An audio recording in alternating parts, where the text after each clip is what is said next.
Good evening everyone. तो जैसे कि आप सभी को पता है, हम यहाँ पर ले रहे हैं ऑनलाइन क्लासेस। किस क्लास के लिए? तो वो है 9th क्लास के लिए। किस सब्जेक्ट की? तो वो है मैथ की, जिसमें हमने आपके फाइनल एग्जाम के लिए रिवीजन शुरू कर दिया है। और यहाँ पर हम अब कर रहे हैं 13.1, जिसमें हमने 13.1 का क्वेश्चन नंबर 1 और 2 कर लिया था। अब बढ़ते हैं क्वेश्चन नंबर 3 की तरफ। ठीक है, तो क्वेश्चन नंबर 3 भी और थोड़ा अलग सा क्वेश्चन है।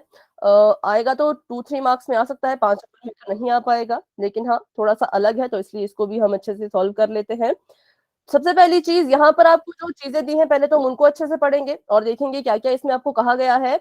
तो आपको कहा है the floor of a rectangular hall has a perimeter 250 meter. If the cost of painting the four walls at the rate of rupees 10 per meter square is 15,000, find the height of the hall. ठीक है, तो question भी अलग है और पूछा भी आपसे कुछ अलग ही क्या है। आपको पूछा है कि क्वेश्चन की सॉरी इस हॉल की क्या है वो हाइट बताओ। एक हॉल है, पहले तो हॉल बना लेते हैं फटाफट से।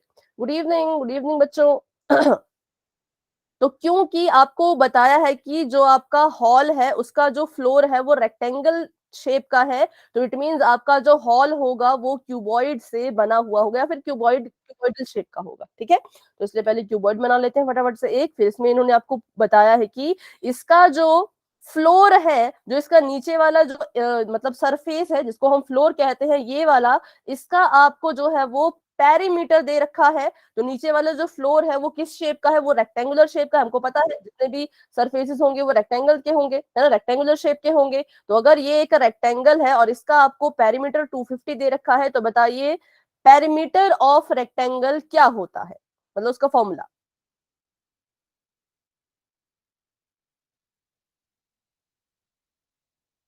जो आपका एरिया होता था वो होता था लेंथ इनटू ब्रेड्थ, लेकिन जो पेरीमीटर होता है रेक्टेंगल का वो क्या होता है? 2 × L + B। 2 × L + B, बिल्कुल सही। ठीक है, तो अभी जिन बच्चों ने क्लास को ज्वाइन किया है उन्हें मैं समझा देती हूँ हम क्या यहाँ पर कर रहे हैं। हम यहाँ पर कर रहे हैं 13.1 क्वेश्चन नंबर 3। तो क्वेश्चन को फिर से पढ़ते हैं। क्वेश्चन में आपको दिया गया है कि the floor of rectangular hall has a perimeter 250 meter. If the cost of painting the four walls at the rate of rupees 10 per meter square is 15,000, find the height of the hall. ठीक है, तो अभी हमने यहाँ पर देखा कि इसका जो हॉल का जो फ्लोर था उसका पेरीमीटर जो है वो 2 × L + B होगा, क्योंकि ये रेक्टेंगल के शेप का है। अगर इस फ्लोर का पेरीमीटर जो है वो 250 के बराबर है, तो क्या मैं 2 × L + B को 250 के इक्वल लिख सकती हूँ? बताओ क्या ये सही है या कुछ इसमें गलत है? अगर इस हॉल के फ्लोर का पेरीमीटर 250 मीटर है, ठीक है, और इसका जो फॉर्मूला है वो 2 × L + B है, तो क्या इसको मैं 250 के इक्वल लिख सकती हूँ? ये भी पेरीमीटर है, ये भी पेरीमीटर है, दोनों को हम क्या कर सकते हैं? इक्वल लिख सकते हैं। ठीक है, तो आपने क्या करना है, सबसे पहले जब भी आप इस क्वेश्चन को आपको दिखता है कि ऐसा कोई क्वेश्चन आ रहा है, तो पहले तो उसका पेरीमीटर लिख लो इतने के बराबर, फिर उस पेरीमीटर को जो है वो फॉर्मूले में आप वो कर लो, चेंज कर लो। ठीक है, फिर इन्होंने यहाँ पर बात की है इस हॉल के बारे में कि इस हॉल में हुआ क्या था। तो इस हॉल में हुआ था पेंट। कितनी वॉल्स को? तो 4 वॉल्स को यहाँ पर इन्होंने पेंट किया था। तो ये कह रहे हैं अगर इन्होंने 4 वॉल्स को पेंट किया, ठीक है, तो बताइए इसका अगर मुझे एरिया निकालना है तो कौन सा वाला निकलेगा, टोटल या फिर लेटरल?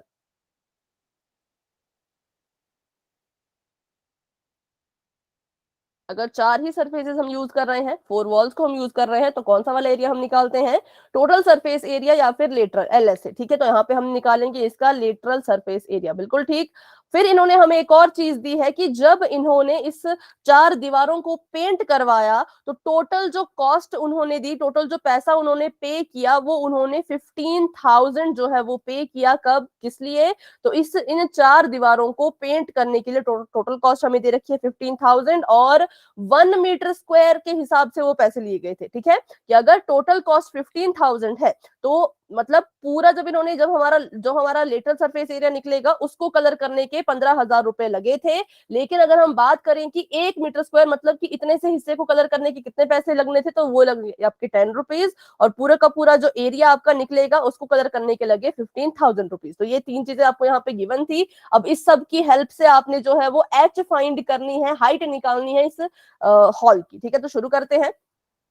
सबसे पहले हमने इसको पेरीमीटर को जो है वो फॉर्मूले में डाल दिया। अब हमें पता है कि 4 वॉल्स को ये यहाँ पे पेंट कर रहे हैं, तो हम यहाँ पे इसका लेटरल सरफेस एरिया भी लिख लेंगे, इसका भी हम यहाँ पे फॉर्मूला लिख लेंगे। तो लेटरल सरफेस एरिया का फॉर्मूला लिखने के लिए मैंने कहा था कि आप इसके लिए एक शॉर्ट ट्रिक भी यूज कर सकते हो कि पहले पेरीमीटर ऑफ रेक्टेंगल लिख लो और उसमें मल्टीप्लाई कर दो h। तो ऐसे भी आप इसको याद रख सकते हो, किसको, लेटरल सरफेस एरिया किसका, तो क्यूबॉइड का। कैसे याद रखना है कि पहले रेक्टेंगल का पेरीमीटर लिख लो और उसमें हाइट की मल्टीप्लीकेशन कर लो, तो आपका जो है वो क्यूबॉइड का लेटरल सरफेस एरिया निकल जाएगा। ठीक है, तो अभी मैंने देखा कि ये तो मैंने यहाँ पे कर दिया, लेकिन इसको सॉल्व करने के लिए लेटरल सरफेस एरिया निकालने के लिए ना तो मेरे पास लेंथ है ना तो ब्रेड्थ है और हाइट तो बल्कि इन्होंने हमसे पूछी है कि आप बताओ कितनी है।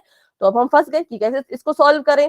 तो अभी मैंने देखा कि ये जो चीज यहाँ से यहाँ तक की है ये देखी देखी से लग रही है, अभी अभी हमने इसको देखा था यहाँ पर। तो ये पूरी की पूरी जो चीज है, ये पूरी की पूरी जो टर्म है ये 250 के इक्वल है। तो ये वाली टर्म भी तो इसी की तरह है, इस दोनों बराबर है ना, ये भी 2 इंटू एल प्लस बी है, ये भी 2 इंटू एल प्लस बी है। तो इट मीन्स हम क्या कर सकते हैं, इस पूरे को यहाँ पे रिप्लेस करके यहाँ पर हम 250 इंटू एच लिख सकते हैं। किस किस को ये चीज समझ आई, वाई टाइप करेंगे, किसी को डाउट है तो आप मुझसे पूछ सकते हैं। ठीक है, क्योंकि हमें गिवन था ये पेरीमीटर, तो हमने इसका यूज कर दिया यहाँ पर और हमने इसको 250 लिख दिया। ठीक है, अब यहाँ पे हम फिर फंस गए कि अब इसको आगे कैसे कैसे सॉल्व करें। ये तो दोनों अलग अलग चीजें हैं, मल्टीप्लाई भी नहीं हो पाएंगी, हाइट तो हमें निकालनी है और लेटरल सरफेस एरिया भी हमें नहीं दिया है। तो ये एक ऐसी इक्वेशन है जो सॉल्व नहीं हो सकती। क्यों? क्योंकि लेटरल सरफेस एरिया निकालने के लिए हाइट की जरूरत है और हाइट निकालने के लिए लेटरल सरफेस एरिया की जरूरत है। अगर यहाँ पे हमें लेटरल सरफेस एरिया पता होता, मान लीजिए 100, तो हम फटाफट से h को अकेला छोड़ते, 250 को उस तरफ भेज देते और हमें हमारा आंसर मिल जाता। लेकिन ना तो यहाँ पे h की वैल्यू दी है ना तो हमारे पास लेटरल सरफेस एरिया की वैल्यू है, तो ये इक्वेशन यहाँ पे स्टॉप हो गई, हम इसको आगे सॉल्व नहीं कर पाएंगे। फिर हमने देखा कि अब क्या किया जाए, हमने जो है वो इसका भी यूज कर लिया, पेरीमीटर का यूज करके यहाँ पे 250 लिख दिया, लेटरल सरफेस एरिया निकाला क्योंकि हमें क्वेश्चन में दिया था 4 वॉल्स के बारे में, दो इंफॉर्मेशन दी थी, दोनों के दोनों यूज हो गई। अब हमने देखा कि हमें एक और इंफॉर्मेशन दी है जो कि कॉस्ट के बारे में है, और कॉस्ट की अगर मैं बात करूं तो इसका हमारे पास एक फॉर्मूला होता है कि जो आपकी टोटल कॉस्ट होती है उसको हम कैसे निकालते हैं। तो जब भी आपने देखा होगा क्वेश्चन नंबर 1 में, क्वेश्चन नंबर 2 में टोटल कॉस्ट हमने कैसे निकाली थी, जो भी हमारा एरिया आ रहा था उसमें हम क्या कर रहे थे, जो भी हमें कॉस्ट क्वेश्चन में गिवन थी 1 मीटर स्क्वायर के लिए या 1 सेंटीमीटर स्क्वायर के लिए, उससे हम मल्टीप्लाई कर देते थे अपने एरिया को और हमें जो है वो टोटल कॉस्ट मिल जाती थी। ठीक है, तो यहाँ पे मैं लिख लेती हूँ इसको फिर से। एरिया को मल्टीप्लाई करेंगे हम किससे, तो cost given for 1 metre square लिख लो या फिर सेंटीमीटर स्क्वायर लिख लो, जिसके लिए आपको गिवन होती थी, उससे हम क्या करते थे, अपने उस एरिया को मल्टीप्लाई कर लेते थे। लेकिन ना तो हमारे पास यहाँ पे एरिया है, कॉस्ट है, टोटल कॉस्ट भी है, लेकिन एरिया, हमारे पास एरिया की कोई एग्जैक्ट वैल्यू नहीं है। तो इस फॉर्मूले का यूज करके, ये फॉर्मूला है जिससे ये आपका क्वेश्चन सॉल्व होगा। अगर ये फॉर्मूला आप भूल जाते हैं, आपको नहीं उस टाइम पे याद आता, तो आपको इस क्वेश्चन को सॉल्व करने में थोड़ी सी दिक्कत हो सकती है। ठीक है, हमने क्या किया, हमने देखा कि टोटल कॉस्ट भी दे रखी है और हमें पता है कि टोटल कॉस्ट जो होती है उसको कैसे फाइंड करते हैं। तो टोटल कॉस्ट हमेशा आपकी तब निकलेगी जब आप एरिया में 1 मीटर स्क्वायर के लिए जो आपको पैसे दिए जाते हैं उसकी मल्टीप्लीकेशन कर लेते हो, तो आपकी टोटल कॉस्ट आ जाती है। यहाँ पर हमारे पास टोटल कॉस्ट जो है वो हमारे पास है 15,000, तो इसको लिख लीजिए, टोटल कॉस्ट हमें पहले से ही गिवन है। एरिया अभी के लिए हमारे पास एग्जैक्ट नहीं है, cost given for 1 metre square 10 है।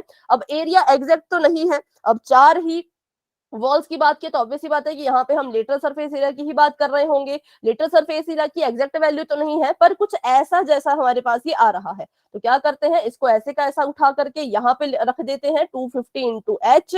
और अब क्या इस इक्वेशन से हम एच की वैल्यू निकाल सकते हैं, तो जी हाँ, बिल्कुल निकाल सकते हैं, क्योंकि सभी की वैल्यू पता है, बस एच ही तो निकालना है। तो एच को अकेला छोड़ो और आपके पास इसकी वैल्यू जो है वो आ जाएगी। तो मैंने यहाँ पे इसको ऐसे का ऐसा ही रहने दिया, ये 15,000 का 15,000 है और इसको मल्टीप्लाई कर दो तो ये बन जाएगा 2,500 इंटू एच, और एच को यहाँ पे अकेला छोड़ दीजिए और ये है आपका 15 और ये है आपका 2500, 2 0 से 2 0 कट गई और इसको सॉल्व करो तो 5 5 जा 25, 5 3 जा 15, 0 30, 5 1 जा 5, 5 6 जा 30। तो हमारे पास जो h है वो यहाँ पर आ चुका है 6 मीटर के इक्वल। ठीक है, तो ये क्वेश्चन था बिल्कुल ही डिफरेंट। इसमें आपको जो चीजें दी गई थी वो भी बड़ी अजीब अजीब सी दी गई थी, और जो पूछा था वो भी कुछ अलग पूछा था, ना तो एरिया पूछा था ना तो कॉस्ट पूछी थी। वो सब तो आपको खुद ही इन्होंने दे रखा था थोड़ा थोड़ा करके, लेकिन हाँ आपको बोला था कि हाइट कैसे निकालनी है। तो ये है इसका पूरा का पूरा तरीका सॉल्व करने का, कि जो जो चीजें गिवन है उनसे उनकी आपको हेल्प जरूर मिलेगी क्वेश्चन सॉल्व करने में। तो इसलिए किसी क्वेश्चन में जो भी गिवन होता है हमेशा उसको लिख लिया करें। ठीक है, तो बताइए अभी अभी इस क्वेश्चन में आपको कोई डाउट है तो पूछ लो, नहीं है तो आप वाई टाइप कर सकते हो।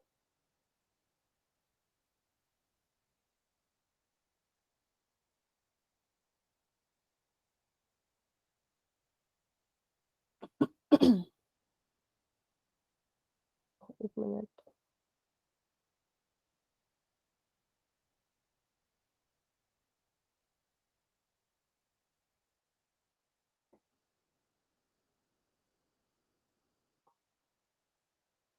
ठीक है,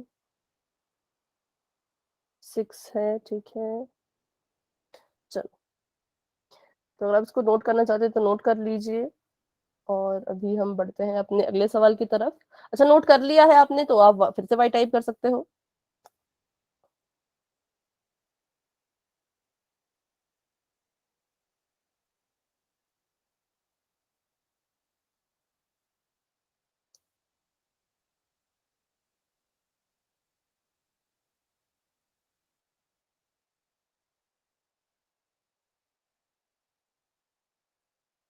ठीक है मैम, ट्रेपीलियम, ट्रेपीलियम तो इसका मतलब तो मतलब कहाँ पे है ये वर्ड? टारपोलिन सुना है मैंने, ट्रेपीलियम नहीं सुना है। अगर आप टारपोलिन पूछ रहे हैं या ऐसा कुछ पूछ रहे हैं तो आप बता सकते हैं, मतलब कहाँ पे ये वर्ड है आप वो भी बता सकते हो। चलो अभी के लिए इसको मिटाते हैं।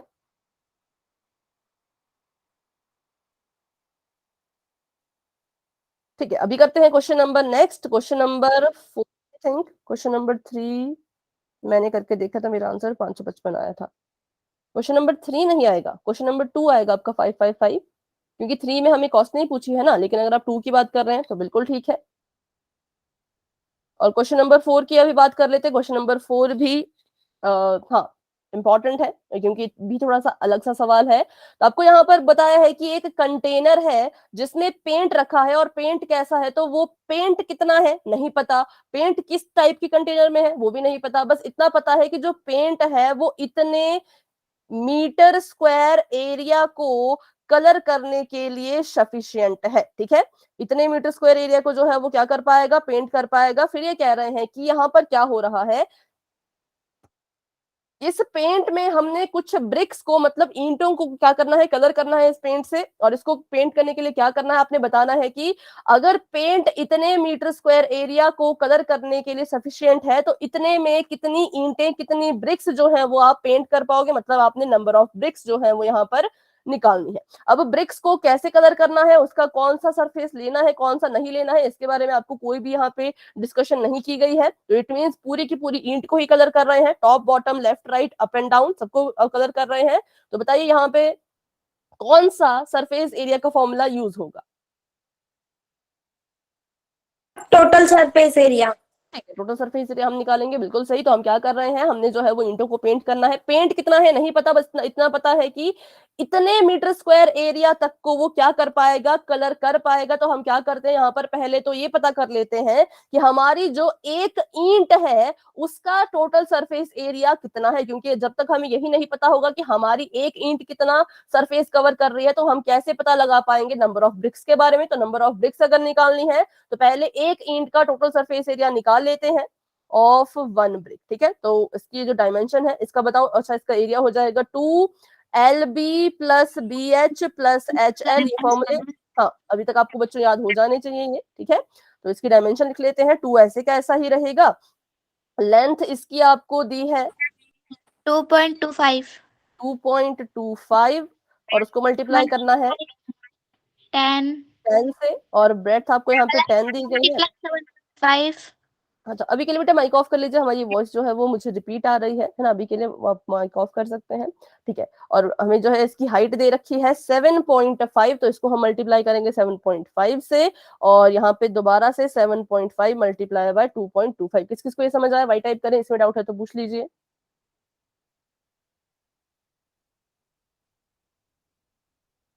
22.5 है, सॉरी, ठीक है। मैंने बस एल बी एच की यहाँ पे वैल्यू पुट की है, एल की जगह पे एल, बी की जगह पे बी, और मेरा ये आंसर जो है ऐसा मतलब वैल्यू पुट करके ऐसा आ रहा है। 2 को ऐसे कैसे रखिए, यहाँ पे इसको मल्टीप्लाई करते हैं तो ये आ जाएगा 2250। अब यहाँ पे डेसिमल है नंबर में, तो यहाँ पे भी डेसिमल आएगा। वैसे तो क्या होता है, इस डेसिमल के बाद की जो जीरो है उसको आप ना भी लिखो तो भी चलेगा, आप इसको सिंपल 225 भी लिख सकते हैं। लेकिन अगर ध्यान से देखा जाए तो इस क्वेश्चन में ये वाली चीज डेसिमल में आएगी, ये वाली चीज का तो इसका भी चलो डेसिमल हट जाएगा, लेकिन ये वाली चीज आपकी डेसिमल में ही आएगी, और बाद में आपने तीनों को ऐड भी करना है। तो अभी के लिए क्या करते हैं, इसके डेसिमल को नहीं हटाते हैं। अगर आपको लगता होता कि तीनों को ही 10 से या 20 या 100 से मल्टीप्लाई कर रहे हैं, जहां पे इसके बाद जो है वो डेसिमल जीरो आएगा तीनों के केस में, तब आप इनको विदाउट डेसिमल लिख सकते थे। लेकिन आपने देखा कि इस केस में क्या होगा, डेसिमल आएगा ही आएगा, वो नहीं हट पाएगा, तो इसलिए आपने इसका डेसिमल भी इसके साथ ही रहने दिया ताकि एडिशन में आपको आसानी रहे, ठीक है। तो यहाँ पर आ जाएगा 750, लेकिन डेसिमल लगा है 1 डिजिट से पहले, तो यहाँ पे भी लग जाएगा। और इसको मल्टीप्लाई कीजिए 225 को 75 से, तो कितना आ रहा है, तो फटाफट से करते हैं, देखते हैं पहले कौन करेगा। 168.75। इतनी जल्दी कर दिया आपने, ठीक है। चलो इसको यहाँ पे भी कर लेते हैं। 5 is 25, 5 2 is 10, 12, टेस्ट में आया था जी क्वेश्चन। टेस्ट में आया था ये, ठीक है। तो यहाँ पर आ गया 3 और 14, 15, 16, 17।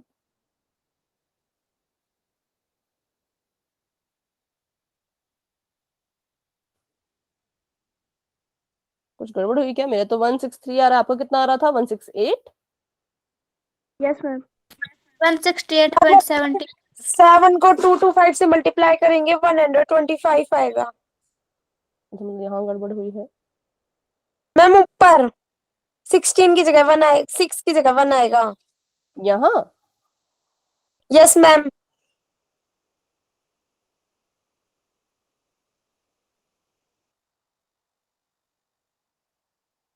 मतलब 1225 आएगा ऐसा, या फिर यस मैम। ठीक है ठीक है, मतलब 1225, 1 मिनट, ऐसा है ना। चलो, तो 35, 3 यहाँ पर 17, 15, 7, तभी ये बड़ा आ रहा है, तो यहाँ पे 9 आ रहा है। 1 मिनट, उसको मैं फिर से करती हूँ क्योंकि अभी मेरा नहीं गलत आना चाहिए, ठीक है। 225 को हमने मल्टीप्लाई करना है आई थिंक 75 से। 25, 10, 11, 12, कैरी गई 1, 5 2 10 तो 1, 11, 1125 आएगा, है ना। 7 5 35, और यहाँ पर 3, 14, 15, 16, 17, और 1 15, हाँ अब ठीक है। 57861, हाँ 16875 यहाँ पर आ गया, 16875। यहाँ पर जो है वो बताइए डेसिमल हम कितने डिजिट से पहले डेसिमल लगाएंगे। 2 से, ठीक है, 3 से पहले, 2 से। हाँ, देखते हैं पहले एक बार, हाँ 2 से, क्योंकि इस डिजिट के पास एक, इस नंबर ने एक डिजिट से पहले डेसिमल लगाया है, इस नंबर ने भी एक डिजिट से पहले डेसिमल लगाया है, तो हम क्या करेंगे, 1 + 1 होता है 2, तो आंसर में 2 डिजिट से पहले आपका डेसिमल लगना चाहिए, मतलब कि यहाँ पे डेसिमल लगेगा। और अब हमने इनको ऐड करना है, डेसिमल की एडिशन यहाँ पर हो जाएगी, तो करते हैं ऐड। मैंने लिख दिया 225.0, सॉरी 0, फिर हम लिखेंगे यहाँ पे 75.0, तो इसको ऐसे लिखा जाएगा 75.0, और 168.75 को ऐसे लिखेंगे। हमें पता है कि डेसिमल के नीचे डेसिमल आना चाहिए, ये हमने 13.1 के फर्स्ट क्वेश्चन में बहुत अच्छे से सीखा था। अभी करते हैं इनको ऐड, तो ये आ जाएगा 5, 7, 10, 18, 7, 6, 7, 14, 15, 16, 468.75। 2 मल्टीप्लाई बाय 468.75 आ गया, इसको अभी 2 से भी मल्टीप्लाई करना है। 5 2 is 10, 15, 9, ठीक है। तो ये हमारे पास आ गया 93750। तो बताइए यहाँ पर कितने डिजिट से पहले डेसिमल लगाया जाएगा।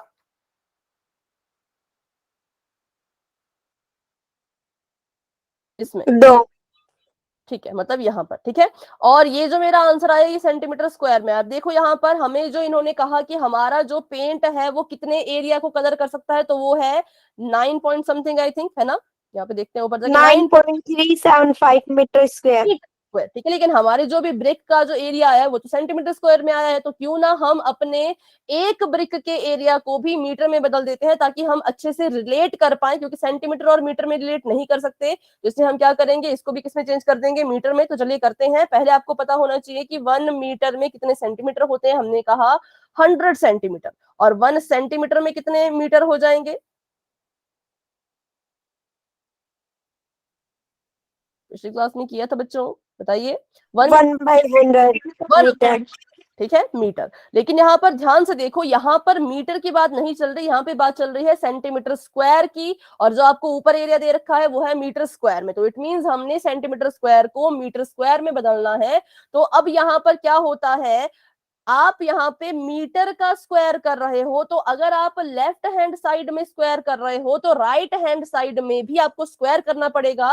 राइट हैंड साइड में दो चीजें थी, एक आपके पास नंबर था, एक आपका यूनिट था। तो बताइए 1 मीटर में अगर 100 सेंटीमीटर होते हैं तो 1 मीटर स्क्वायर में कितने सेंटीमीटर स्क्वायर होंगे।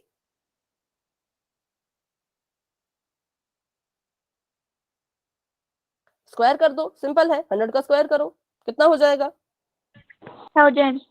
नहीं, स्क्वायर करेंगे तो 1000 नहीं होगा। देखो 100 के पास 2 जीरो है ना, तो 100 का स्क्वायर करना है तो इतनी ही और जीरो लगा दो, मतलब 2 जीरो और लगा दो, तो कितना हो जाएगा 10,000। ठीक है, तो अगर 1 मीटर स्क्वायर में 10,000 सेंटीमीटर स्क्वायर है तो 1 सेंटीमीटर स्क्वायर में कितने मीटर स्क्वायर होंगे।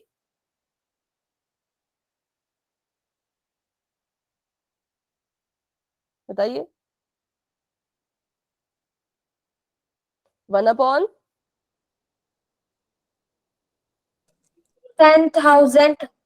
10,000 सिंपल तो है बिल्कुल, है ना। तो चलो, जिससे कोई समझ आया वाई टाइप करेंगे, डाउट है तो फटाफट से पूछ लो। अगर ये मीटर सेंटीमीटर में चल रहा होता तो हम 100 तो 100 की मल्टीप्लाई करते, पर ये मीटर स्क्वायर सेंटीमीटर स्क्वायर चल रहा था, तो कुछ नहीं है, जो आपका मीटर है उसका स्क्वायर कर रहे हो तो इसका भी स्क्वायर करो, 100 का भी स्क्वायर करो। अगर मैं पूछूं 1 मीटर क्यूब में कितने सेंटीमीटर क्यूब होंगे, तो आपका आंसर क्या होगा। कितनी कितनी जीरोस लग जाएंगी।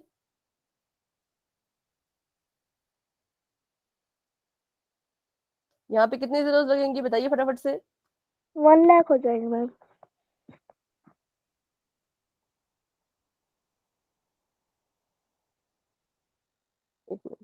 6 जीरो लग जाएंगी यहाँ पर।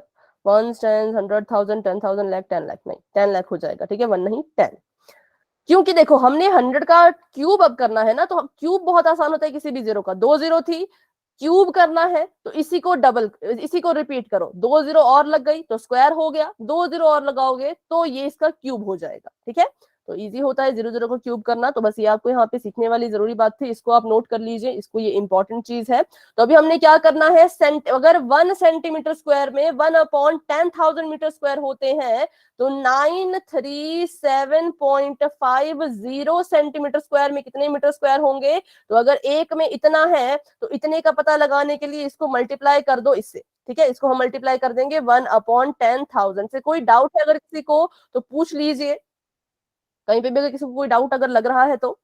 फिर हम क्या करेंगे, इसको मल्टीप्लाई कर देंगे, तो हमें पता है कि ऊपर न्यूमरेटर की मल्टीप्लिकेशन न्यूमरेटर से हो जाती है, तो 937.50 और अपॉन में आ जाएगा इसके 10,000। अब हमें पता है कि हमने इसे डेसिमल में चेंज करना है, लेकिन ये तो पहले से खुद ही डेसिमल में है। अब इसको डेसिमल में कैसे चेंज करें, तो ये हमने पढ़ा था जब हमने डेसिमल के बारे में अवंती क्लासेस में पढ़ा था, तो हमने इसके बारे में सीखा था कि अगर आपका कोई डेसिमल नंबर है जो डिवाइड हो रहा है किसी 10 100 1000 ऐसी ऐसी चीजों से, तो आपका जो डेसिमल पॉइंट है वो मूव कर जाएगा लेफ्ट की तरफ को कितने कदम, तो जितने जीरोज नीचे हैं उतने कदम वो लेफ्ट की तरफ को चला जाएगा। वहीं अगर यहाँ पे मल्टीप्लीकेशन हो रही होती तो मल्टीप्लीकेशन की केस में ये डेसिमल जो है वो इतने कदम राइट की तरफ को मूव कर जाता। ठीक है, तो यहाँ पे डिवाइड हो रही थी डेसिमल का नंबर, तो क्या होगा, डेसिमल जो है वो आपका लेफ्ट की तरफ को मूव करेगा। बताइए कितने कदम, तो कितनी जीरोस है नीचे, फटाफट से बताओ। 4 कदम। 4 कदम। ठीक है, तो अब देखते हैं यहाँ पे जब इसने चलना शुरू किया तो ये तो 3 ही कदम चल पा रहा था क्योंकि डिजिट ही 3 थे। अब क्या करें, हमें तो 4 चाहिए, तो हम क्या कर सकते हैं? मैम एक जीरो लगा देंगे हमारे 9 के आगे। आगे, ठीक है, 9 के आगे हम अपनी मर्जी से एक 0 लगा सकते हैं, क्योंकि नंबर के आगे 0 लगाओ चलेगा, नंबर के पीछे अपनी मर्जी से कभी 0 मत लगाना। तो यहाँ पे हमारा डेसिमल था, यहाँ से चलते चलते अगर यहाँ पे हमने 0 लगा दिया तो यहाँ पर ये डेसिमल पहुंच जाएगा। 1 2 3 4 कदम चल के यहाँ हमारा डेसिमल पहुंच जाएगा, क्योंकि डिवाइड हो रहा था। डेसिमल के आगे कोई नंबर नहीं है तो आप अपनी मर्जी का 0 लगा सकते हो, और ये आपका कन्वर्ट हो गया मीटर स्क्वायर में। तो इस क्वेश्चन में ट्विस्ट यहां पर आ जाता है कि जब आपका जो आपको एरिया दे रखा है वो मीटर स्क्वायर में है और जो आपका एरिया निकला है वो सेंटीमीटर स्क्वायर में है, तो आपने सेंटीमीटर स्क्वायर को मीटर स्क्वायर में कन्वर्ट करना था, और इसको कन्वर्ट करने के लिए 1/10,000 की मल्टीप्लीकेशन करनी थी। ठीक है, अगर आप यहाँ पे 1/100 की मल्टीप्लीकेशन कर देते हो तो आपका क्वेश्चन थोड़ा सा गलत हो सकता है। चलो अभी बताओ, सभी को क्लियर है यहाँ तक, या कोई डाउट है तो पूछ लीजिए। इसको लिख लेना बस, ये इंपॉर्टेंट है, जो मैंने आपको स्क्वायर स्क्वायर वाली चीजें बताई ये आपको आगे चल के भी काम आ सकती है, तो इसको लिख लेना, ये जरूरी है। चलो तो अब इसको करते हैं आगे सॉल्व। अब देखो, अब यहाँ पर क्या हो रहा है, जब भी आपको किसी भी चीज का नंबर निकालने को पूछा जाता है कि number of days, number of BRICS, number of people, number of जो भी नंबर ऑफ आपसे पूछे जाते हैं, उनको निकालने के लिए हमेशा आपने डिवाइड करना होता है। किसको डिवाइड करना होता है? तो जो भी आपको गिवन होता है। जैसे कि हमें यहाँ पर पेंट गिवन है, पेंट इन्होंने हमें दिया हुआ है कि ये लो पेंट हमारी तरफ से, और इसमें जो है वो ईंटों को क्या करो, कलर करते जाओ। ठीक है, पेंट करते जाओ। तो अब इन्होंने पेंट दिया है तो पेंट जो है वो डिवाइड हो रहा है ब्रिक्स में। ठीक है, तो अब हमने पता करना है कि कितनी ब्रिक्स हैं टोटल जिनको हम इसमें डिप करके कलर कर पाएंगे। तब तक कलर करना जब तक ये पेंट खत्म नहीं हो जाता। तो जब भी आपको ऐसा कोई क्वेश्चन दिखता है जिसमें आपने नंबर्स निकालने होते हैं, तो जो भी आपको गिवन है तो आप क्या करेंगे, उसको डिवाइड कर देंगे अपना नंबर निकालने के लिए। मतलब कि नंबर ऑफ ब्रिक्स अगर आपने निकालनी है तो आप क्या करेंगे, इस पेंट को डिवाइड कर दोगे किससे, एरिया ऑफ 1 ब्रिक से। ठीक है, एक ब्रिक के एरिया से आप क्या करेंगे, इस पूरे के पूरे पेंट को डिवाइड कर देंगे। तो चलिए करते हैं इसका डिवीजन शुरू। यहां पर आ जाएगा 9.375 अपॉन 0.093750। हमने इसको डिवाइड करना है, ये चीज आप नोट कर लीजिए। जब भी आपको नंबर निकालना है तो जो भी आपको दिया होता है टोटल या कुछ भी आपको गिवन होता है, उसको आपने डिवाइड कर देना होता है उससे जिसमें आप इसको बांट रहे हो। जैसे कि पेंट हमारा बंट रहा है, किसमें बंट रहा है, ईंटों में बंट रहा है, तो हम क्या करेंगे, पेंट को ईंटों के एरिया से डिवाइड कर देंगे और हमारे पास नंबर निकल जाएगा। तो देखते हैं इसको सॉल्व करके। अभी हमने देखा कि दोनों डेसिमल डेसिमल के थे, तो इसको थोड़ा सा इजी बना लेते हैं। हमने क्या किया, हमने इसके डेसिमल को हटा दिया। तो आपका जो 9375 है उसका जब डेसिमल हटेगा तो वो इस अपॉन के नीचे चला जाएगा। तो यहाँ पे डेसिमल का बन गया 1, इसके बाद 3 डिजिट से तो नीचे आ जाएंगी 3 जीरोस, और यहाँ पे इसका भी डेसिमल हटाओ तो आपकी संख्या बन जाएगी, नंबर बन जाएगा 93750। ठीक है, और इसका जो डेसिमल हटेगा तो वो ऊपर चला जाएगा। ऊपर वाले का तो नीचे आता है, सभी को पता है, लेकिन जो डिनोमिनेटर के नीचे होता है उसका जब डेसिमल हटता है तो उसका जो नंबर आएगा वो ऊपर चला जाएगा। जैसे कि यहाँ पर देखो तो डेसिमल का बन जाएगा 1, इसके बाद कितने नंबर है, तो 1 2 3 4 5 6। अगर इस 0 को इंक्लूड कर रहे हो तो 6, नहीं करना तो 5। ठीक है, 1 2 3 4 5 6। तो अभी करते हैं इसको सॉल्व। 3 0 से 3 0 कट गई, इस 1 0 से 1 0 कट गई। 9375 सेम ही नंबर है तो दोनों आपस में भी कट जाएंगे, आ जाएगा 1, और यहाँ पे हमारे पास बच गया 100। तो ये 100 क्या है, तो ये 100 ना तो मीटर है ना तो सेंटीमीटर है, क्योंकि ये नंबर ऑफ ब्रिक्स है। तो आप यहाँ पे लिखेंगे 100 ब्रिक्स। ठीक है, नंबर ऑफ ब्रिक्स यहाँ पर आ गई कि आप इस पेंट से जो इतने एरिया को कलर कर सकता है उसको जब आप इस इतने इतने सरफेस एरिया की ईंटों को डुबाओगे, कलर करोगे, तो ऐसे इतने इतने सरफेस एरिया की आप 100 ईंटें ही कलर कर पाएंगे, उससे ज्यादा की ईंटें आप कलर नहीं कर पाएंगे। तो ये आपका आ चुका है आंसर 100 ब्रिक्स। ये आपको ऐसे क्वेश्चन बहुत जगह दिखेंगे। अभी जब आप वॉल्यूम ऑफ क्यूब करोगे तब भी आपको ये मिलेगा, वॉल्यूम ऑफ क्यूब क्यूबेड, तब भी आपको ऐसे क्वेश्चन मिलेंगे कि इसका नंबर निकालो उसका नंबर निकालो। तो इसके लिए याद रखना कि हमेशा इन केसेस में डिवाइड होता है। ठीक है, तो ये था आपका क्वेश्चन नंबर 4 आई थिंक। तो अभी इसमें कोई डाउट है तो पूछ लीजिए। टेस्ट में आया था तो आप सभी ने किया था अच्छे से, या कंफ्यूज हो गए थे थोड़ा? यस मैम, किया था। ठीक है, तो अभी के लिए इसको मिटा देते हैं। और अगर इसमें कोई बड़ा सा डाउट होगा भी तो आप क्या कर सकते हो, मुझसे क्लास के एंड में भी पूछ सकते हो। तो अभी हमने इसकी कर लिए हैं कितने क्वेश्चन, 4। फिफ्थ आपको मैंने होमवर्क दिया था, फिफ्थ हम नहीं करेंगे, सिक्स्थ कर लेते हैं फटाफट से, फिर हम करेंगे क्यूबॉइड का, मतलब सभी शेप्स के फिर हम फॉर्मूले पढ़ेंगे, ठीक है। और क्वेश्चन हम फिर अगली क्लास में भी करेंगे, और टाइम बचा तो अभी भी कर लेंगे। पहले क्वेश्चन नंबर 6 कर लेते हैं। क्वेश्चन नंबर 6 में आपको कहा गया है कि एक स्मॉल इंडोर ग्रीन हाउस बनाना है, किससे, तो ग्लास से, ग्लास के से आपने बनाना है, और इंक्लूडिंग द बेस, मतलब कि बेस को भी इंक्लूड करना है, बेस को भी आप शीशे का ही बनाएंगे, ठीक है। उसके बाद ये कह रहे हैं कि आपने इसको जो है वो जोड़ना भी है, किससे जोड़ना है, तो टेप से जोड़ना है, और टेप कहाँ कहाँ लगेगी, आप कुछ कह रहे हैं बेटा, टेप कहाँ का लगेगी, तो टेप लगेगी सिर्फ एजेस पे। एजेस क्या होते हैं, एजेस होते हैं हमारे उस क्यूबॉइड की साइड्स। इसके बारे में हमने पिछले कल भी डिस्कस किया था, मतलब पिछली क्लास में भी डिस्कस किया था। तो चलिए अभी करते हैं इसको सॉल्व। सबसे पहले ये कह रहे हैं कि इन्होंने कुछ बनाना है, उसका सबसे पहले तो ये एरिया पूछ रहे हैं कि ग्लास का एरिया क्या होगा। तो ग्लास हमारा जो है वो सभी सरफेसेस में लग रहा है, तो अगर हम सरफेस एरिया निकाल लें तो ग्लास का एरिया खुद ब खुद निकल जाएगा। तो इसके लिए हमें लेंथ दे रखी है 30, ब्रेड्थ दे रखी है 25, और हाइट भी दे रखी है 25, ठीक है। करते हैं इसको सॉल्व। तो यहाँ पे हम निकाल देंगे इसका टोटल सरफेस एरिया, क्योंकि ये कह रहे हैं कि बेस को भी इंक्लूड करना है। तो ये हो जाएगा 2LB plus BH plus HL, 2 का 2 ऐसे कैसा रहेगा, L है 30 और आपका बेस है सॉरी ब्रेड्थ है 25, ब्रेड्थ है 25 और हाइट भी है 25, और हाइट है 30 और लेंथ है, सॉरी हाइट है 25 और लेंथ है 30। तो करते हैं इसको सॉल्व। 2 ऐसे का ऐसा, ये आ जाएगा आपका 750, ये आ जाएगा 625 और ये भी आ जाएगा 750। इनको ऐड कर देते हैं, तो यहीं पे ऐड करेंगे फटाफट से, जैसे मतलब वंस के प्लेस को वंस में ऐड कर लो, टेंस के प्लेस में 10 को ऐड को कर लो। तो ये 0 है, ये 5 है, तो यहाँ पे वंस आएगा 5, 5 6 7, 7 5 12, कैरी 1, 7 और 1 7 7 14 हो गया, मतलब 7 में 21, यहाँ आ गया 2125। और यहाँ पर इसको अभी और सॉल्व करना है, 2 से मल्टीप्लाई करना है तो डायरेक्ट कर लो। 5 2 जा 10, 2 2 जा 4 तो एक 5, 2 1 जा 2, 2 2 जा 4 तो 4250 मीटर स्क्वायर जो है वो हमारे ग्लास का एरिया है। इतना ग्लास हमें चाहिए कि जिससे हमारा पूरा का पूरा जो हर्बेरियम है वो बन सके, ठीक है। तो ये है हमारा एरिया ऑफ ग्लास। कैसे निकाला, सभी सरफेसेस ग्लास के बने हैं तो टोटल सरफेस एरिया निकाल लिया, जितना उनका सरफेस एरिया होगा उतना ही तो हमें ग्लास की जरूरत पड़ेगी। तो ये हमारा ग्लास निकल गया है। अब इन्होंने सेकंड पार्ट में पूछा है कि आपने ग्लास का एरिया तो निकाल लिया, अब टेप का भी एरिया निकालो कि कितनी टेप आपको चाहिए। तो टेप हम क्या करेंगे, हमें पता है कि जब हम टेप लगाएंगे इसको जोड़ने के लिए, अब सरफेस तो ग्लास के बने हैं तो सरफेस को तो आप टेप से नहीं करोगे, है ना। मान जैसे हम आपको एग्जांपल यहाँ पे दे देती हूँ, ये एक क्यूबॉइड की शेप का है, ये है हमारा ग्रीन हाउस, और इसके सरफेसेस अभी हमने निकाल लिए हैं। सरफेसेस हमने ग्लास के बना के तैयार कर लिए, पर उन सरफेसेस को अभी हमने जोड़ा नहीं है। तो टेप से जोड़ना है, तो टेप हमारी लगेगी ऐसे कोने कोने कोने में, ठीक है। ये होते हैं इनके एजेस, एजेस मतलब इसकी जितने भी साइड्स हैं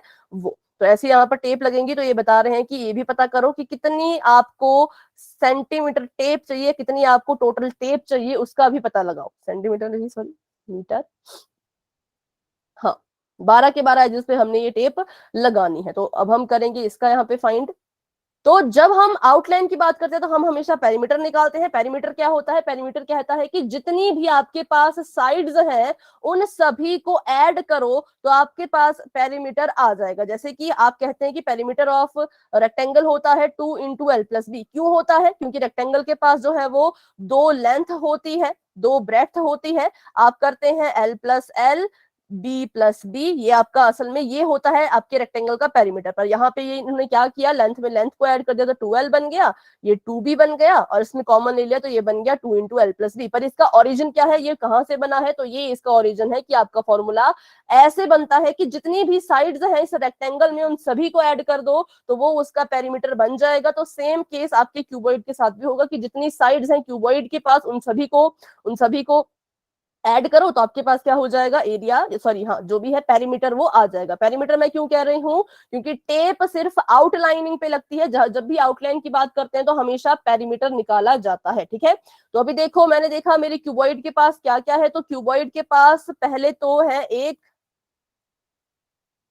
1 2 3 4 4 इसके पास लेंथ है, ठीक है, 4 ही इसके पास ब्रेड्थ है और 4 ही इसके पास जो है वो हाइट है। तो हमने क्या करना है, हमने इन सभी को जो है वो आपस में जोड़ देना है। तो कैसे जोड़ेंगे, हम यहाँ पे लिखेंगे कि इसके पास 4 लेंथ है, 4 ही ब्रेड्थ है और 4 ही हाइट है, तो टेप जो है वो सभी में लगेगी। तो अब लेंथ ब्रेड्थ हाइट हमें क्वेश्चन में गिवन है, तो वहां से इसकी वैल्यू पुट करो, आपको आपका आंसर मिल जाएगा। लेंथ है 30, ब्रेड्थ है 25 और हाइट भी है 25। 4 से क्यों मल्टीप्लाई कर रहे हैं, वैसे आप इसमें ऐड भी कर सकते थे। 30 को 4 बार ऐड करो, 25 को 4 बार ऐड करो, 25 को फिर 4 बार और ऐड करो। तो जहां पे भी बार बार एडिशन करनी पड़ती है वहां पे हम डायरेक्टली मल्टीप्लाई कर देते हैं, इसलिए हमने यहाँ पे इसको ऐसे लिखा है। असल में ये क्या होना था, असल में ये होना था L plus L plus L plus L, ठीक है, B प्लस B, क्योंकि 4 है ना, तो सभी को ऐड करते हैं तो एडिशन में आपका टाइम ज्यादा लग जाता है, इसलिए हमने इसको डायरेक्ट लिख दिया मल्टीप्लीकेशन में। अब सॉल्व करते हैं तो ये आएगा 120, ये आएगा 100, ये भी आएगा 100 और इसको भी आगे सॉल्व करें तो ये आ जाएगा 320 मीटर। ठीक है, पेरीमीटर कभी भी स्क्वायर में नहीं होता, पेरीमीटर हमेशा सिंगल यूनिट में होता है, जैसे कि मीटर में होगा, क्योंकि हम यहाँ पे क्या कर रहे हैं, इनको ऐड कर रहे हैं। तो हो गया हमारा आंसर। टेप भी हमारे पास आ चुकी है कि कितनी टेप लगेगी, तो 300 मीटर टेप जो है वो हमें यूज करनी होगी अगर हम इन सरफेसेस को आपस में जोड़ना चाहते हैं with the help of tape. तो इसमें इस क्वेश्चन में किसी को कोई डाउट है तो पूछ लीजिए। पहले आपको एरिया निकालने को कहा था, इसलिए हमने सरफेस एरिया निकाल लिया, फिर उन्होंने कहा कि कितनी टेप चाहिए, तो उसके लिए हमने निकाला पेरीमीटर। पेरीमीटर क्यों, क्योंकि टेप आउटलाइन पे लगती है, बाहर बाहर लगती है। जब भी हम आउटलाइन या बाहर बाहर की बात करते हैं तब हम पेरीमीटर निकालते हैं किसी भी शेप का, ठीक है। तो इसलिए हमने यहाँ पे क्यूबॉइड का भी असल में पेरीमीटर निकाला है और कुछ नहीं। तो बस ये था इसमें। तो अभी के लिए इसको मिटाते हैं, और मैंने कहा था कि क्वेश्चन नंबर 7 और 8 हम नहीं करेंगे, क्योंकि ये क्वेश्चन एग्जाम के पॉइंट ऑफ व्यू से इतने इंपॉर्टेंट नहीं मुझे लगे, तो इसलिए इसको हम नहीं करेंगे। इसलिए अब हम बढ़ते हैं आगे। तो क्या हमने क्यूब और क्यूबॉइड का वॉल्यूम पढ़ा था या नहीं पढ़ा था अभी? मैम 8th क्वेश्चन करवा दो। बेटा 8 क्वेश्चन मैंने कल वैसे करवाया था, इसको हम क्लास के एंड में करेंगे, अभी के लिए इसको रहने देते, नहीं तो फिर टाइम बहुत ज्यादा हो जाएगा। ठीक है, इजी है। देखो 8 क्वेश्चन में आपको अभी ऊपर समझाती हूँ, क्लास के एंड में आप रुक के इसको पूरा समझ लेना। 8 क्वेश्चन में आपने करना क्या था, 8 क्वेश्चन में आपको बोला था कि एक कार है, उसको कवर करना है इन्होंने किससे, एक तारपुलिन से। तारपुलिन मतलब कि तरपाल से, जो हमारे कार का कवर होता है ना, तरपाल की तरह तो होता है, बारिश से बचाता है, उससे कवर करना था। अब यहाँ पे बात आती है, सभी को मतलब इस बात में, इस क्वेश्चन में कंफ्यूज क्यों होते हैं, क्योंकि हम सोचते हैं कि हम पूरी कार को कवर कर रहे हैं, लेकिन असल में इस टारपोलिन से या फिर इस तरपाल से हम कितना सरफेस जो है वो, कितने सरफेसेस कार के कवर कर पाते हैं, तो सिर्फ और सिर्फ 5 ही सरफेसेस कवर कर पाते हैं, क्योंकि जो कार के नीचे वाला हिस्सा है वो तो कवर नहीं हो पाता। टायर लगे हैं नीचे, टायर के नीचे वाला जो हिस्सा है वो तो कवर नहीं हो पाता उस तरपाल से। तो इसलिए यहाँ पर आपने 5 सरफेसेस का एरिया निकालना था। यहाँ पर आपका वो वाला फॉर्मूला यूज होना था, या तो आप टोटल सरफेस एरिया निकाल के 1 सरफेस को माइनस कर दो, या तो लेटरल सरफेस एरिया निकाल के उसमें से एक सरफेस को ऐड कर दो। ठीक है, 1 मिनट को मुझे समय दे, तो ऐसे आपका ये निकल जाता। तो इसको हमने वैसे किया था, पर क्लास जब एंड होगी उसके बाद इसको एक बार फिर कर लेंगे। अभी के लिए आगे बढ़ते हैं। ठीक है,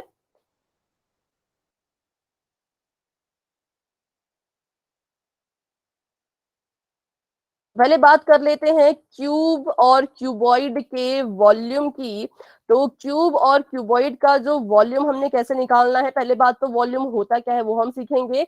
जैसे अभी आपने पढ़ा सरफेस एरिया के बारे में, सरफेस एरिया आपको सिर्फ इतना बताता है कि इसके जो सरफेसेस हैं, जिन सरफेसेस से आपकी ये शेप बनी है, वो कितना कितना एरिया ऑक्यूपाई कर रहे हैं। ठीक है, कि बाहर बाहर से वो कितना कितना एरिया ऑक्यूपाई कर रहे हैं, बस इतना ही आपको बताता है सरफेस एरिया। लेकिन अगर बात करें हम वॉल्यूम की, तो वॉल्यूम आपको कुछ और बताता है। वॉल्यूम आपको बताएगा कि आपकी जो ये शेप अब बनी है, जो बन चुकी है, मान लीजिए एक क्यूबॉइड या क्यूब आपका ऐसा बन चुका है, अब इस क्यूब और क्यूबॉइड के अंदर जो है वो ये कितनी चीजों को अपने अंदर होल्ड कर सकता है, पकड़ के रख सकता है, वो इसका वॉल्यूम हो जाता है। ठीक है, जैसे कि मान लीजिए आपने कमरा बनाया, अब कमरे की दीवारों का, इस सरफेस का जो एरिया था, इस सरफेस का जो एरिया था, छत का जो एरिया था, बॉटम का जो एरिया था, वो जब आपने सबको जोड़ के किया तो वो उसका सरफेस एरिया निकला।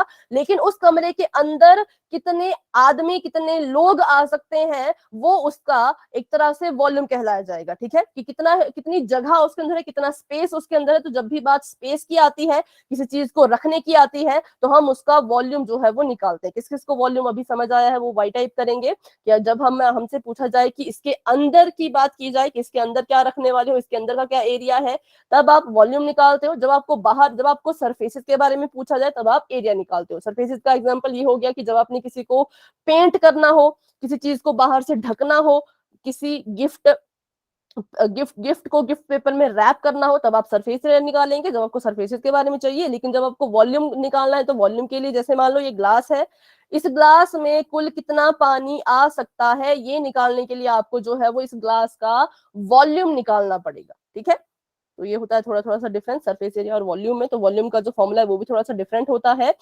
किसी आपको देखो, आपको सरफेस एरिया में 3 फॉर्मूले थे जो आपको लर्न करने पड़ते हैं क्यूब और क्यूबॉइड के लिए। लेकिन अगर हम बात करें वॉल्यूम की, तो वॉल्यूम का सिर्फ एक ही फॉर्मूला होता है हर एक फिगर के लिए। तो वॉल्यूम ऑफ क्यूबॉइड की अगर बात करें, तो इस केस में वॉल्यूम कैसे निकलता है, जो जो आपके पास डायमेंशंस है उनको आपस में मल्टीप्लाई कर लीजिए, आपके पास आपका वॉल्यूम आ जाएगा। जैसे कि मैं कहती हूँ कि मेरा जो क्यूबॉइड है उसके पास लेंथ है, ब्रेड्थ है, हाइट है, तो आप बस इन तीनों को मल्टीप्लाई करो, क्यूबॉइड का वॉल्यूम आ जाएगा। तो वॉल्यूम ऑफ क्यूबॉइड हो जाएगा length into breadth into height, जिसको आप लिखते हैं LBH करके। ठीक है, और इसी तरह से अगर हम वॉल्यूम ऑफ क्यूब निकालें, तो वॉल्यूम ऑफ क्यूब जो निकला है वो भी इसी फॉर्मूले से निकला है। क्योंकि क्यूब के पास भी देखो, क्यूब के जो एजेस होते हैं उनको हम बेशक साइड्स कहते हैं, लेकिन होते तो वो भी लेंथ ब्रेड्थ हाइट ही है ना। उसको हम ऐसा तो नहीं बोल सकते कि नहीं ये इसकी लेंथ नहीं है, ब्रेड्थ नहीं है, हाइट नहीं है, होती तो वो उसकी लेंथ ब्रेड्थ हाइट ही है।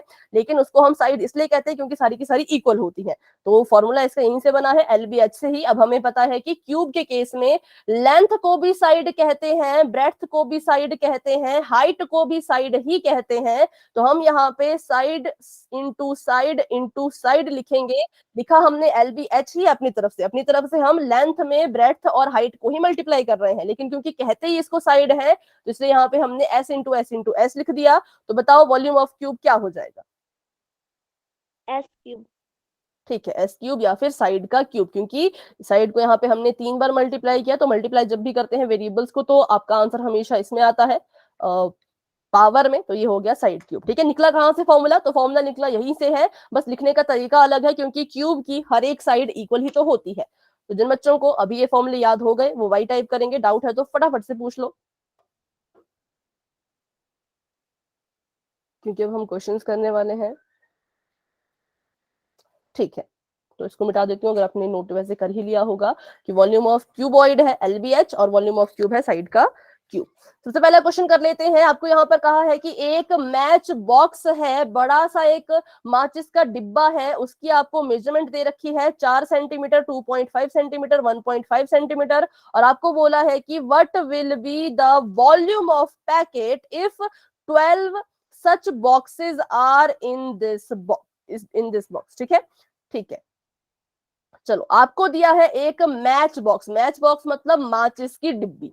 मैच बॉक्स का मतलब होता है माचिस की डिब्बी। तो आपको इस छोटी सी माचिस की डिब्बी के बारे में बताया है कि इस छोटी सी माचिस की डिब्बी की जो लेंथ है वो है 4 सेंटीमीटर, इसकी जो ब्रेड्थ है वो है 2.5 सेंटीमीटर, और इसकी जो हाइट है वो है 1.5 सेंटीमीटर। ठीक है, उसके बाद ये कह रहे हैं कि ऐसी ही 12 माचिसों से मिलकर के एक पैकेट इन्होंने बनाया। अब बताओ उस पैकेट का वॉल्यूम क्या होगा? ठीक है, मतलब ये बड़ा सा पैकेट है, इसके अंदर जो है वो हमने ऐसी माचिसें रखी हैं, क्यूबॉइड की शेप की हैं वो। तो आपने बताना है कि इसका जो है वो वॉल्यूम क्या होगा। तो अगर हम ये पता कर लें कि एक माचिस की डिब्बी का वॉल्यूम कितना है, और फिर हम पता कर लें कि ये जो 12 माचिसें हैं इनका वॉल्यूम कितना है, तो उतना ही इस पैकेट का वॉल्यूम भी हो जाएगा। ठीक है, तो बस यही था, इसमें ज्यादा कुछ नहीं था। तो इसमें कोई डाउट है तो पूछ लीजिए,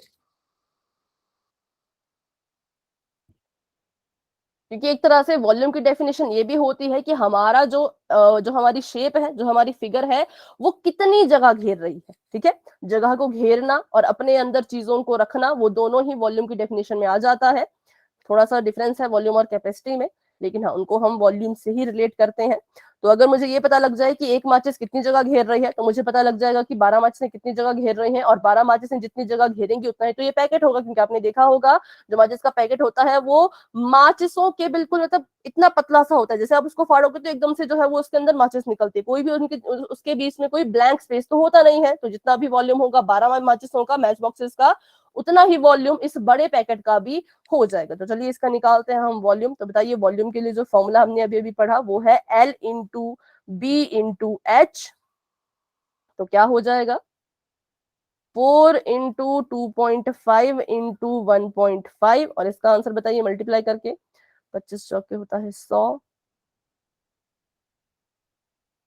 और इसको 1.5 से मल्टीप्लाई करना है, यहाँ आ जाएगा 1500, और यहाँ पर 2 डिजिट से पहले हमारा डेसिमल आने वाला है, तो ये आ जाएगा 15 मीटर क्यूब। ठीक है, तो ये हमारा एक माचिस का वॉल्यूम है। टोटल कितनी माचिस है? टोटल जो है वो हमारे पास 12 मैच बॉक्सेस हैं, तो 12 का निकाल लीजिए वॉल्यूम ऑफ 12 मैच बॉक्सेस। ठीक है, बताओ कितना होगा, फटाफट से मल्टीप्लाई करके 12 इंटू 15 करो और मुझे अपना आंसर बताइए। 180। 180। ठीक है, तो 180 मीटर क्यूब जो है वो इन 12 माचिसों का वॉल्यूम है। तो इस पूरे पैकेट का वॉल्यूम भी इतना ही होगा, क्योंकि ये पूरा पैकेट बना ही 12 माचिसों से, तो जितना भी उनका वॉल्यूम हो जाएगा उतना ही इसका भी वॉल्यूम होगा, क्योंकि 180 मीटर क्यूब तक की चीजें ही इस पैकेट के अंदर आ सकती हैं। अगर आप उससे ज्यादा की चीजें इसके अंदर डालना चाहोगे तो नहीं आ पाएगी, क्योंकि इसकी कैपेसिटी है नहीं। इसका जब इसका वॉल्यूम ही 180 मीटर क्यूब है, तो उससे ज्यादा की चीजें कैसे होल्ड करे, कैसे अपने अंदर रखे। ठीक है, तो यहाँ से आपने एक तो वॉल्यूम निकालना सीखा, और ये सीखा कि वॉल्यूम का जो यूनिट होता है वो हमेशा क्यूब में जाता है, क्योंकि हम यहाँ पे क्या कर रहे हैं असल में, ये आपका अच्छा मीटर था कि सेंटीमीटर था, सॉरी सेंटीमीटर था ये, तो ध्यान रखना, जैसे मैंने यहाँ पे जल्दबाजी में मीटर लिखा, आप मत लिखिएगा, इसको आपने लिखना है सेंटीमीटर। तो ये आपका सेंटीमीटर क्यूब है, और ये भी सेंटीमीटर क्यूब है। अब ये क्यूब कैसे आया, क्योंकि जब आप इसके वॉल्यूम को मल्टीप्लाई करोगे तो सिर्फ आप जो है वो 4, 2.5 और 1.5 को नहीं मल्टीप्लाई करोगे, बल्कि इनके साथ जो सेंटीमीटर लगा हुआ है वो भी आपस में मल्टीप्लाई होता है। इसलिए हम लिखते हैं इसको सेंटीमीटर क्यूब, क्योंकि सेंटीमीटर में सेंटीमीटर की मल्टीप्लाई करोगे सेंटीमीटर स्क्वायर आएगा, उसमें एक और सेंटीमीटर की मल्टीप्लाई करोगे तो सेंटीमीटर क्यूब बन जाएगा। तो इस तरह से हमारा ये आंसर जो है वो आ चुका है। इसमें किसी को कोई डाउट है तो पूछ लीजिए, कि पहले हमने एक माचिस का वॉल्यूम निकाला, उसकी मदद से 12 माचिसों का वॉल्यूम निकाल दिया, और 12 माचिसों का जो वॉल्यूम है वही हमारे पैकेट का भी वॉल्यूम होगा, क्योंकि उसके पास उतनी ही कैपेसिटी है, वो 12 ही माचिसों को होल्ड कर सकता है, तो वही उसका जो है वो वॉल्यूम भी होगा। तो अब देखते हैं नेक्स्ट क्वेश्चन नंबर 2 भी इंपॉर्टेंट है। ये कह रहे हैं कि a cuboidal water tank is 6 meter long, 5 meter wide and 4.5 meter deep. How many liters of water can it hold? ये कह रहे हैं क्यूबॉइडल शेप का वाटर टैंक है, जिसकी आपको लेंथ, ब्रेथ और हाइट दे रखी है। लेंथ आपको दी है 6 मीटर, ब्रेथ आपको दी है 5 मीटर, और हाइट आपको दी है 4.5 मीटर। आपको बोला है कि बताइए इसके अंदर कितना लीटर पानी आएगा। तो हमें पता है कि जब अंदर की बात कर रहे हैं कि इसके अंदर कितनी चीज आएगी, तो वॉल्यूम निकालना है। तो वॉल्यूम निकाल लेते हैं पहले तो इस पूरी की पूरी टंकी का। तो हो जाएगा LBH, और इसको मल्टीप्लाई करें तो बताओ फटाफट, इसको मल्टीप्लाई करके 6 30 और 4.5 और 45 में 3 को मल्टीप्लाई करो,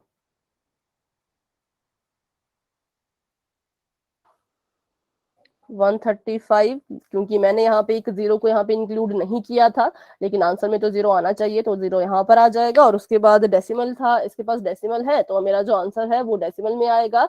यहाँ पे 1 डिजिट से पहले डेसिमल लगा है, तो यहाँ पे भी 1 डिजिट से पहले डेसिमल लगेगा, और ये मीटर में थी सारी की सारी डायमेंशन, तो ये आ जाएगा आपके पास मीटर क्यूब। और उसके बाद इन्होंने कहा है कि बताओ इसमें कितना लीटर पानी आएगा, पर हमारा जो आंसर आया है वो तो मीटर क्यूब में आया है। हमारा आंसर आया है 135 मीटर क्यूब। लेकिन ये पूछ रहे हैं कि कितना लीटर पानी आएगा, तो मीटर और लीटर में भी एक रिलेशन होता है जो कि इंपॉर्टेंट है, जो कि आपको क्वेश्चन में भी दिया गया है कि 1 मीटर क्यूब जो है वो इक्वल होता है 1000 लीटर के। इंपॉर्टेंट है, इसको नोट कर लीजिए कि 1 मीटर क्यूब जो है अगर उसको आपने लीटर में कन्वर्ट करना है तो वो 1000 लीटर के इक्वल आएगा। तो यहाँ पर आपका जो है वो कितने मीटर क्यूब है, यहाँ पे 1 मीटर क्यूब अगर 1000 के बराबर है तो 135 मीटर क्यूब कितने के बराबर हो जाएगा। तो इसको मल्टीप्लाई कर लो 1000 से, और जो भी आपका आंसर आता है वो आपका किस में आएगा, अब वो आपका लीटर में आ जाएगा। ठीक है, 1,35,000 लीटर पानी जो है वो इस टंकी में आ सकता है, इस टंकी में आ सकता है। तो बताइए इसमें कोई डाउट है? अगर डाउट है तो फटाफट से पूछ लीजिए। No ma'am. हाँ, जिसको अगर डाउट होगा ना तो माइक ऑन करके आप पूछ सकते हो। ठीक है, तो ये भी हो गया। इसमें हमने वॉल्यूम ही निकालना था, वॉल्यूम तो निकाल दिया। इस क्वेश्चन में ये था कि आपको मीटर क्यूब से लीटर में चेंज करना था। 1 मीटर क्यूब 1000 लीटर के बराबर होता है, तो वो वाला फॉर्मूला या वो वाला जो रिलेशन है वो यहाँ पे लगना था, तो आपका आंसर आपको मिल जाता।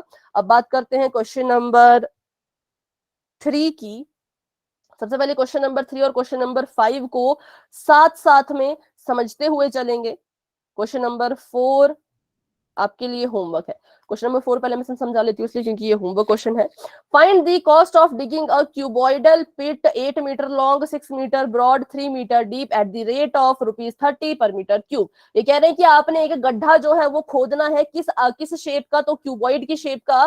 तो अब गड्ढा खोदोगे तो इसका मतलब उसके अंदर की जो स्पेस है उसका आपको पता लगेगा, है ना, क्योंकि गड्ढा खोदेंगे तो उसमें हम कुछ भरेंगे ना, गड्ढा ऐसे ऐसे तो खोदेंगे नहीं। या तो उस गड्ढे में आप पानी भरोगे या तो कुछ सामान डालोगे, कुछ ना कुछ तो उसके अंदर भरोगे। तो जब अंदर की बात आती है तो हम वॉल्यूम निकालते हैं। तो गड्ढे को खोदना भी अंदर की तरफ काम किया जा रहा है, तो हम कहेंगे कि ये क्या है, ये भी वॉल्यूम वाला क्वेश्चन है। तो इसमें आप क्या करेंगे, इसका वॉल्यूम निकाल लेंगे और उसके बाद इसको आपने मल्टीप्लाई किससे करना है, 30 पर मीटर स्क्वायर से। तो क्या इस क्वेश्चन को आप खुद से कर पाएंगे? एक मिनट जरा देखते हैं इसमें कुछ अलग सा तो नहीं है, नहीं है, ठीक है।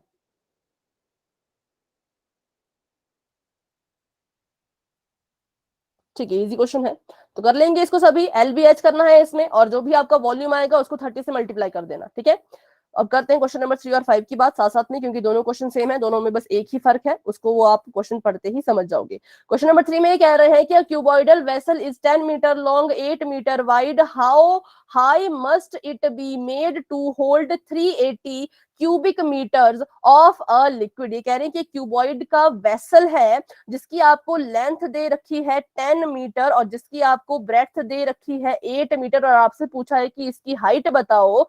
अगर इसका जो वॉल्यूम है, इसकी जो होल्ड करने की कैपेसिटी है वो कितनी है, 380 क्यूबिक मीटर, मतलब मीटर क्यूब। ठीक है, अगर इसका वॉल्यूम इतना है तो इसकी हाइट निकाल के बताइए। तो क्या आपको ये क्वेश्चन में कुछ टफ लग रहा है? क्या आप इसको खुद से सॉल्व कर पाएंगे? यस और नो बता दो। बिल्कुल सिंपल है, ऐसे लिख लेंगे हम इसको, एलबीएच बराबर है 380। क्यों? क्योंकि ये भी वॉल्यूम है और ये वॉल्यूम की ही तो वैल्यू यहाँ पे दे रखी है, तो एलबीएच को आप 380 के बराबर लिख सकते हैं। एलबी की वैल्यू पता है 10 और 8 है, और एच की वैल्यू तो निकालनी है, 380 ऐसे कैसा आ जाएगा। और यहाँ पर एच की वैल्यू निकाल लीजिए, तो एच बराबर है 380 अपॉन में 80। 10 से 10 कट गई, 8 से 38 को डिवाइड कर देना, जो भी आंसर आएगा वो आपकी हाइट होगी। बताओ इस क्वेश्चन में कोई भी किसी को दिक्कत अगर महसूस हो रही हो? No ma'am. ठीक है, तो अब करते हैं क्वेश्चन नंबर 5। क्वेश्चन नंबर 5 भी इंपॉर्टेंट है, उसको ध्यान से समझिएगा। यहाँ पर क्वेश्चन नंबर 3 में आपको डायरेक्ट बोला था कि आपका जो वॉल्यूम है वो क्यूबिक मीटर है। हालांकि ये पानी की बात कर रहे थे, पर इन्होंने पानी का जो वॉल्यूम दे रखा था वो क्यूबिक मीटर में ही दे रखा था। पर अगर बात करें क्वेश्चन नंबर 5 की, तो ये कह रहे हैं the capacity of cuboidal tank is 50,000 liters of water. Find the breadth of the tank if its length and depth are this and this. तो यहाँ पर आपको जो आपकी ये क्यूबॉइडल टैंक है इसकी आपको लेंथ दे रखी है 2.5 मीटर, इसकी आपको ब्रेड्थ दे रखी है 10 मीटर और इसका आपको वॉल्यूम या कैपेसिटी भी दे रखी है जो है 50,000, लेकिन क्या 50,000 लीटर, ठीक है। पर हमारा जो वॉल्यूम निकलता है वो किसमें निकलता है, उसकी यूनिट क्या होती है?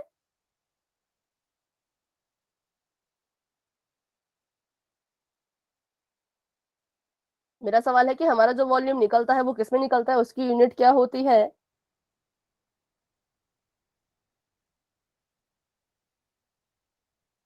किसी को नहीं पता क्या? फटाफट से बताओ, वॉल्यूम का हम पढ़ रहे हैं क्वेश्चन। वॉल्यूम यहाँ पर आपको लीटर में दे रखा है, लेकिन आपको पता है कि आप जब वॉल्यूम निकालोगे तो किस में निकलेगा?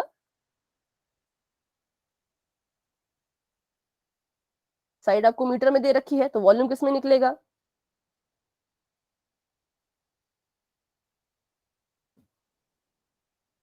चलो ऑप्शन में आपको देती हूँ, अगर आपकी साइड मीटर है तो वॉल्यूम किस में निकलेगा?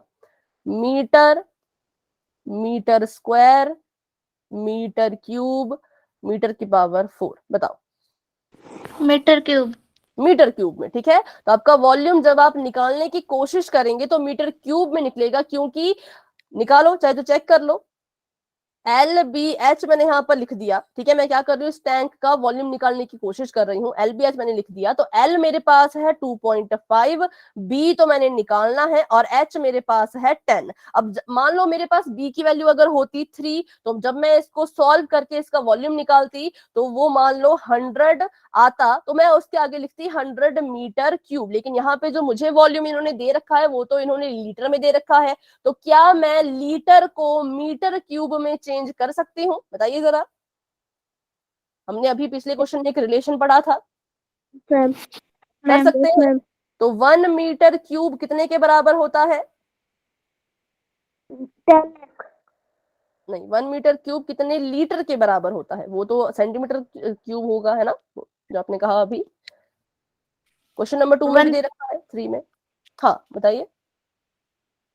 1000 लीटर। 1000, ठीक है, 1000 लीटर। अगर 1 मीटर क्यूब 1000 लीटर के इक्वल है तो 1 लीटर कितने मीटर क्यूब के इक्वल होगा?